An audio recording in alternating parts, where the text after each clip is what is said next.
ရခိုင်သမိုင်းမှာစီရေးအတွက်အလွန်အရေးပါတဲ့အင်္ဂွက်အစီအမံတွေပါတဲ့ရှေးဟောင်းသမိုင်းဝင်ရတရာခေါင်းလောင်းကိုအာရခပြည်သူတော်လှန်ရေးအစိုးရလက်ထက်မှာတူးဖော်ရရှိထားပါတယ်။အဲ့ဒီရှေးဟောင်းသမိုင်းဝင်ရတရာခေါင်းလောင်းဟာနှစ်ပေါင်းများစွာကြာပျောက်ဆုံးနေခဲ့တာဖြစ်ပြီးအမျိုးသားရေးအတွက်အလွန်အရေးပါတယ်လို့ဆိုကမျိုးချစ်ရခိုင်မိသားစုတစုကမြေအောက်ထင်းမှာမြုပ်နှံကတင်စီထားခဲ့တာဖြစ်ပါတယ်။အေဒီခေါင်လောင်းဟာရခိုင်ပြည်ဆောင်ခေါင်လောင်းအဖြစ်လေးထင်ရှားပြီးတခါတီးလိုက်တိုင်းအရှိပြေသုံးခါပြိုလေးရှိပြီးမြန်မာပြည်တွေခေတ်အဆက်ဆက်အထူးထိတ်လန့်တုန်လှုပ်ခဲ့ရတဲ့ခေါင်လောင်းအဖြစ်လေးရခိုင်သမိုင်းတွေမှာဖော်ပြထားကြပါတယ်။ခေါင်လောင်းနဲ့ပတ်သက်လို့ရခိုင်သမိုင်းမှာထင်ရှားတဲ့တပ်ပဒါနပကာရဏကျမ်းထဲမှာအရှိအနောက်တောင်မြောက်ပြည်ရောမိတကာတို့ကိုတထိတ်ထိတ်တလန်လန်ပြိုပြက်စေလိုမူကကလတန်ဖက်ကိုဇာတီမုတ်လေးဝါနဲ့တီလီရတရာခေါင်းလောင်းကိုလည်းအရှိမောတွင်ဆွေရည်တီ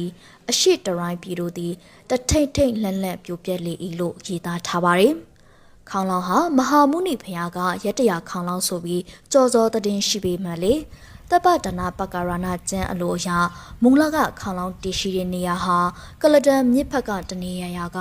မုတ်ကလေးဝနဲ့အစီတီဖြစ်နိုင်ပြီးမဟာမုနိဂုံတော်မှာကကလဒန်မြစ်ဖက်ကိုထက်ကုံတွင်းဖက်ပိုကျနေတာကြောင့်မုတ်လေးဝနဲ့အစီတီလေးမဟုတ်တဲ့အတွက်မူလနေရာမဖြစ်နိုင်တာကိုတွေ့ရပါတယ်။ဒါကြောင့်မူလခေါင်လောင်းတည်ရှိတဲ့နေရာဟာအုတ်တလင်းကုန်းတော်နဲ့အုတ်တလင်းစီတီတာဖြစ်ပြီးနောက်ပိုင်းမှသာကြောက်တော်မဟာမုနိဘုရားကုန်းအရှိမြောက်ဘက်မှာရွေးပြောင်းထားရှိခဲ့တာလို့ရခိုင်သမိုင်းစာအုပ်တွေအရသိရပါတယ်။ရှေးဟောင်းသမိုင်းဝင်ပြည်ဆောင်ခေါင်လောင်းဖြစ်တဲ့ရတရာခေါင်လောင်းဟာအမြင့်68စင်တီမီတာအောက်ခြေအချင်း65စင်တီမီတာအောက်ခြေအဝန်း100စင်တီမီတာအနားအထူ4စင်တီမီတာကိုထေအဝန်း160စင်တီမီတာနဲ့ဂိုင်းလုံးပတ်24စင်တီမီတာရှိပြီးသမိုင်းစာအုပ်တွေပါဖော်ပြချက်တွေဟာတစ်ခုနဲ့တစ်ခုကိုယ်လေးချက်တွေရှိနေတာကြောင့်တွန်းလောက်ခဲ့တဲ့ခုနှစ်ကိုအတိအကျမသိရပေမဲ့ခေါင်းလောင်းပေါ်ကဝိုင်းဆက်နေတဲ့အခရာအရေးအသားတွေကြောင့်မြောက်ဦးခေတ်ကတွန်းလောက်တာဖြစ်နိုင်တယ်လို့ခေါင်းလောင်းအကြောင်းကိုသူတည်တနာပြုလုပ်နေတဲ့ရခိုင်ရှေးဟောင်းသူတည်တနာပညာရှင်တဦးကပြောပါတယ်။ရခင်ကအေဒီခေါင်လောင်းကိုရခိုင်တို့ရဲ့သမိုင်းဥစားပထမအဆုံးတည်ထားခဲ့တဲ့အောက်တရာမဒူရာမြို့ကိုတည်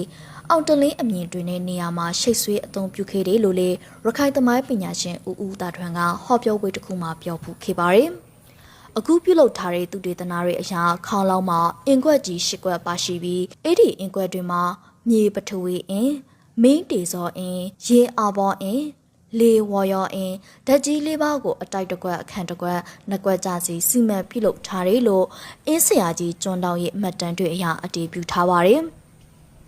ဒါအပြင်ခေါင်းလောင်းမှာပါရှိတဲ့ဂါထာမတန်တွေကိုလည်းပါဠိတက္ကတရခဝနဘာသာ၃မျိုးနဲ့ပေါင်းစပ်ရေးထိုးထားတာကိုတွေ့ရပါတယ်။ခေါင်းလောင်းမှာပါရှိတဲ့အင်္ဂွက်အစီအမံတွေဟာမိမိတို့တိုင်းပြည်ကိုကျူးကျော်ရန်ပြုသူတွေကိုတိုက်ထုတ်ဖို့နဲ့ကာကွယ်ရမှာအသုံးပြုပြီးတမိုင်းမှာစီရေးအတွက်အလွန်အရေးပါတဲ့အစီအမံတွေကိုရေးသားထားတယ်လို့သိရပါတယ်။လက်ရှိမှာအဲ့ဒီခေါင်းလောင်းကိုရန်သူတွေလက်ထဲကနေတဝက်မြုံနှံရမှာပါဝင်ပြီးနေပေါင်းများစွာထိမ့်သိမ်းလာခဲ့သူဖြစ်တဲ့အသက်84နှစ်အရွယ်ဦးထွန်းအောင်ရဲ့တည်င်းပေးပို့မှုကြောင့်အာရခပြည်သူတော်လှန်ရေးအစိုးရတာဝန်ရှိသူတွေကပြီးခဲ့တဲ့ဇူလိုင်လ3ရက်နေ့မှာပြန်လည်တူးဖော်ခဲ့ကြတာပါ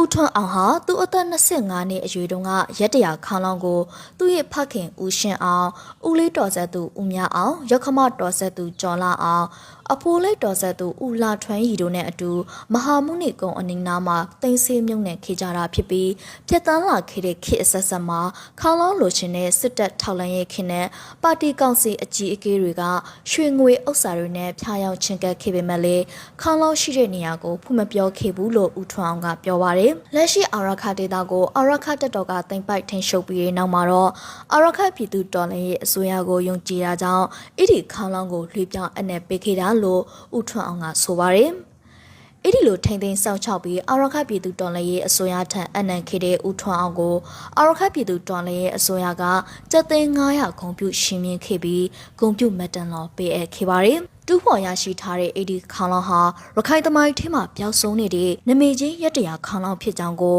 ရခိုင်ရှေးဟောင်းသုတေသနပညာရှင်တဦးကသုတေသနပြုလုပ်ကခိုင်မာစွာအတည်ပြုထားပြီးခေါင်းလောင်းမှာရေးသားထားတဲ့အင်္ဂွက်အစီအမံတွေကိုလည်းဆက်လက်သုတေသနပြုလုပ်သွားမယ်လို့သိရပါတယ်။